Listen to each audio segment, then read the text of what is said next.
In a significant diplomatic outreach, External Affairs Minister Dr. S. Jaishankar met Chinese President Xi Jinping in Beijing on Tuesday, marking his first visit to China since the military standoff between India and Chinese forces began along the line of actual control in eastern Ladakh in 2020. Dr. Jaishankar, who is in China to attend the Foreign Ministers Conclave of the Shanghai Cooperation Organization or SCO, posted on social media following the meeting. He wrote, called on President Xi this morning in Beijing along with my fellow SCO Foreign Ministers, conveyed the greetings of President Draupadi Murmu and Prime Minister Narendra Modi, apprised President Xi of the recent development of our bilateral ties, value the guidance of our leaders in that regard. The visit comes amid ongoing efforts by both India and China to stabilize their complex bilateral relationship, especially after a prolonged period of tension following the Galwan Valley clashes in 2020. At the Foreign Ministers meeting of the SCO, Dr. S. Jaishankar reiterated the bloc's founding principles. He said, the three evils that SCO was founded to combat were terrorism, separatism, and extremism. Not surprisingly, they often occur together.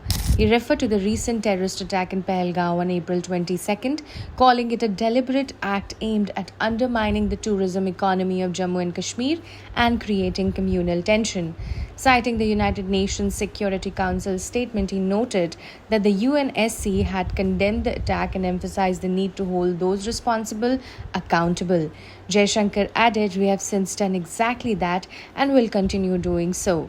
It is imperative that the SCO take an uncompromising position on this challenge.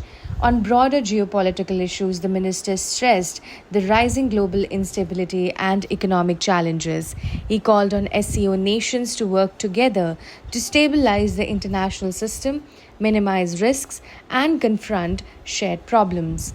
India, he said, has contributed meaningfully to the SCO through initiatives in areas such as startups, traditional medicine, and digital infrastructure. He emphasized that all cooperation must rest on mutual respect and the principle of sovereign equality, a message widely interpreted as a reminder of India's position on territorial integrity. Jaishankar also called attention to key connectivity issues within the SCO space. He flagged the lack of assured transit and indirect reference to Pakistan's denial of overland trade routes and urged stronger promotions of the International North-South Transport Corridor or INSTC being developed in partnership with Iran to access Central Asia. On Afghanistan, Jaishankar noted that the country has long remained on the SCO's agenda. He called on the international community, particularly SCO members, to step up with development assistance and reaffirmed India's commitment to doing its part. Jaishankar underlined that the world is moving towards greater multipolarity, not just in terms of redistributed power, but also in the form of emerging global groupings like the SCO.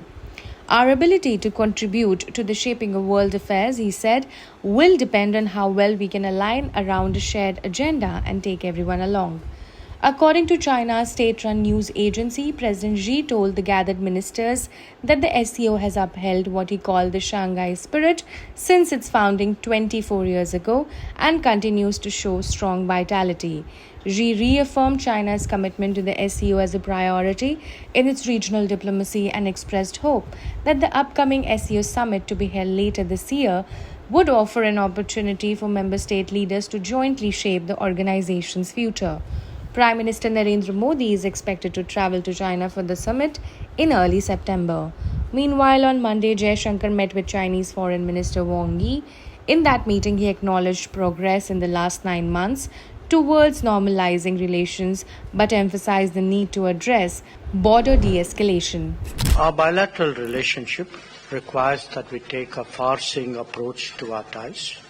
Since our leaders' meeting in Kazan in October 2024, the India-China relationship has been gradually moving in a positive direction.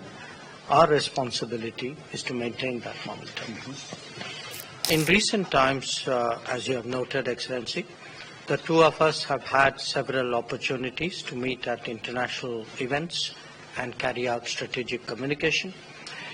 It is our expectation that this will now be regular and take place in each other's countries. We are marking the 75th year of the establishment of diplomatic relations between our two countries. We appreciate that the Kailash Mansarovar Yatra has also resumed after a gap of 5 years. I thank the Chinese side for their cooperation on this matter. Good progress in the past 9 months for the normalization of our bilateral relations. It is the result of the resolution of friction along the border and our ability to maintain peace and tranquility there. This is the fundamental basis of our mutual strategic trust and for smooth development of bilateral relations. It is now incumbent on us to address other aspects related to the border, including de-escalation. Neighboring nations and major economies in the world today, there are various facets and dimensions of our ties. Measures towards normalizing our people-to-people exchanges can certainly foster mutually beneficial cooperation. It is also essential in this context that restrictive trade measures and roadblocks are avoided. I hope to discuss these issues with you in further detail.